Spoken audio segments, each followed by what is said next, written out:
Good evening, and thank you for tuning in to Wildcast. I'm Marie Cuevas. And I'm Jeffrey Roberts. NASA completed its Dart asteroid mission earlier this evening. NASA crashed a spacecraft into an asteroid barreling towards Earth.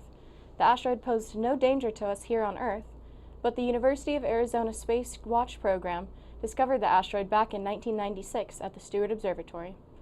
NASA officials say that this test of kinetic impact that could be used in the future if an asteroid large enough to pose a danger to Earth was on track to hit our planet. Planetarium shows are back at the Flandreau Science Center on campus. This past weekend, the Science Center featured science fiction in partnership with NASA's Innovative Advanced Concepts program. Wildcast reporter Annalise Cuevas attended the planetarium shows this weekend. Let's take a look. The University of Arizona's Flandreau Science Center and Planetarium, open Tuesday through Sunday, 10 a.m. to 5 p.m.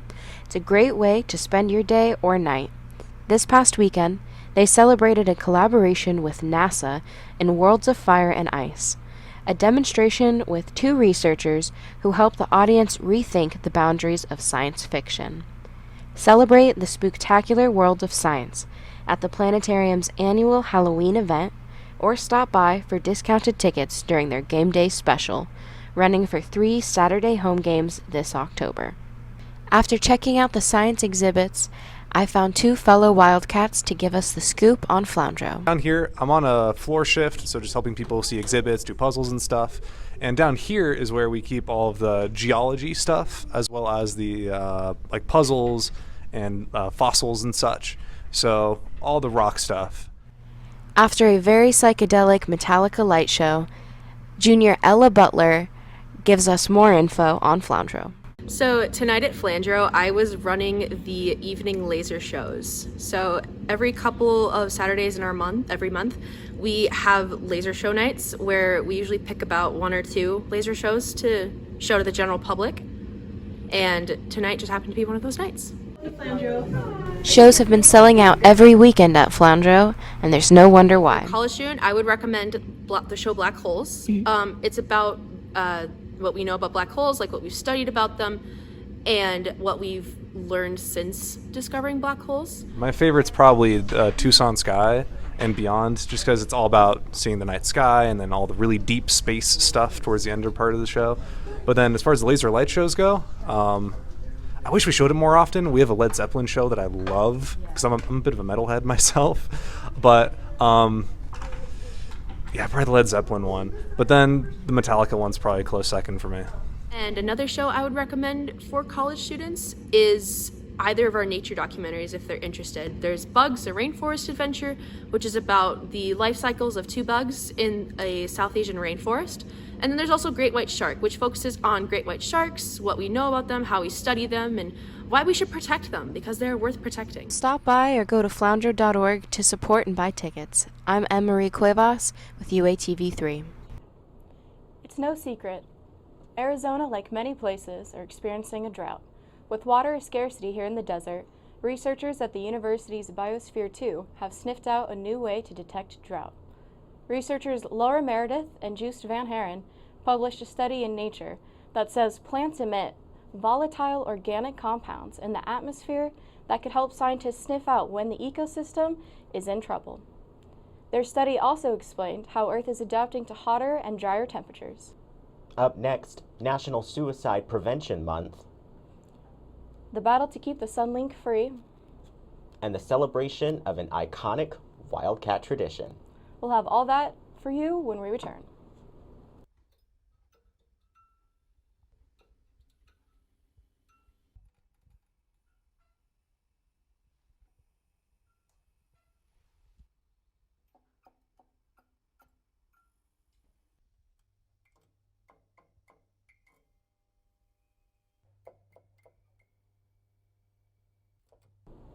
September is National Suicide Prevention Month, and the University of Arizona has on-campus mental health resources to help students cope with the stresses of everyday life.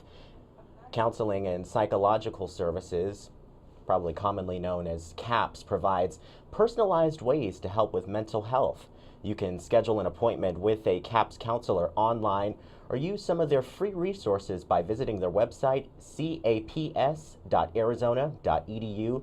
And you can also call or text the National Suicide Prevention Lifeline number, that's 988. Since the start of the pandemic, the Sunlink in the city of Tucson has been free for all riders. But later this year, the Tucson mayor and council has to decide if the streetcar will remain free. Several students across campus and many in the community have expressed concern about fares returning to the Sunlink. Lead reporter Jillian Ryan has the story. Ever since March of 2020, when COVID-19 temporarily shut down the University of Arizona's in-person classes, the Sunlink has been free to ride. However, that may not be the case by the end of the year. The Tucson City Council has said it remains on keeping the Sunlink free to all students and locals up until the end of 2020. Yet, it remains up in the air what will happen after the year ends. University of Arizona students have formed together in a campaign called Why I Ride and have been attending city council meetings to advocate for students who may not have means to afford to drive to campus or pay for a parking permit. I like the Sunlink being free. I like being able to use it. I also feel like it's super important for late at night for college students and say, so yeah. Many students also fear that without the Sunlink, they may be forced to walk alone at night. This worries a lot of students considering there have been many incidents of violence, fights, and shootings around campus at night. Countless surveys and petitions have been going around campus to raise awareness for the importance of the Sunlink to students. I think it's really important to kids on campus, especially within the last year, so many people have started to use it a lot more. So yeah, I don't know, I think it's very important, especially to the kids who live off campus towards 4th Ave or even North Campus. On October 5th, the mayor and council will discuss the issue, but until then, students will continue to fight for free on-campus transportation. I'm Jillian Ryan, reporting for UATV3. The University of Arizona and the Pride of Arizona Marching Band are celebrating the 70th anniversary of the iconic song, Bear Down, Arizona. The song was written by longtime University of Arizona band director Jack K. Lee. It was first performed publicly back in September of 1952 during a pep rally in downtown Tucson, just before the first-year students carried out their tradition of painting the A on A Mountain white. Since then, Bear Down, Arizona has become a well-known tune that is heard by many and at nearly every Wildcat celebration. After the break, Wildcast sports anchor Annalise Wille has the latest on all sports. Don't go away.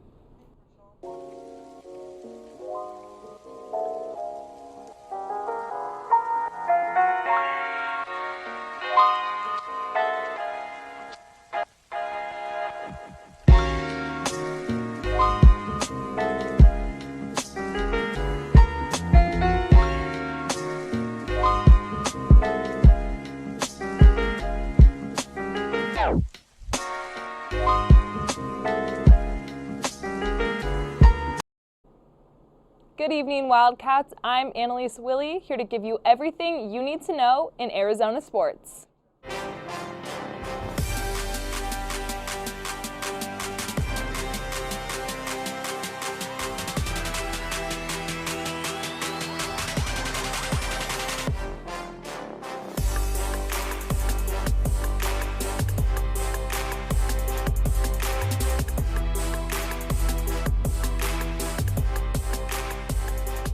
It was the Wildcats Pac-12 football opener this past weekend, and Arizona was away at Cal taking on the Bears.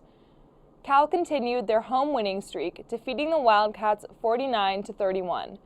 It was the first time the Bears defeated Arizona since 2009.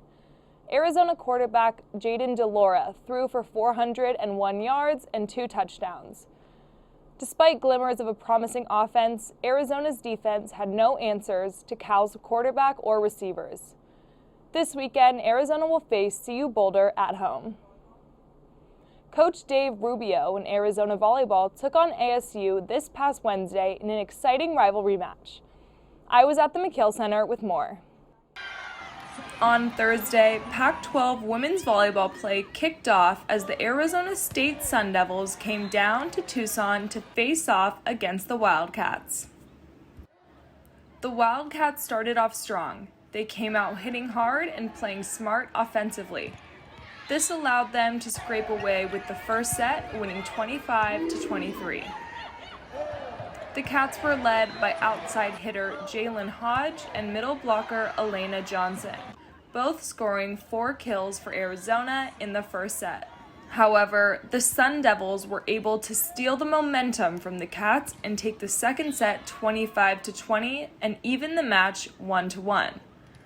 Although Hodge had another 4 kills for the Wildcats, ASU hit at almost 49% and the Arizona defense could not keep up.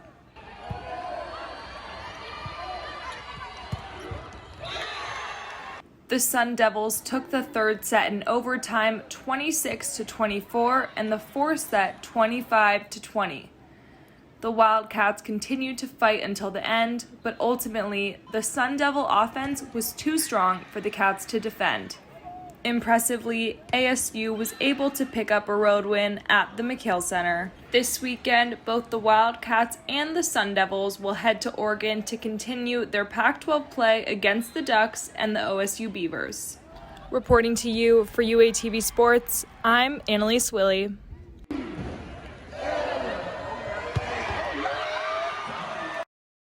Over the weekend, Arizona volleyball headed to Utah and were unfortunately swept by the Utes 3-0.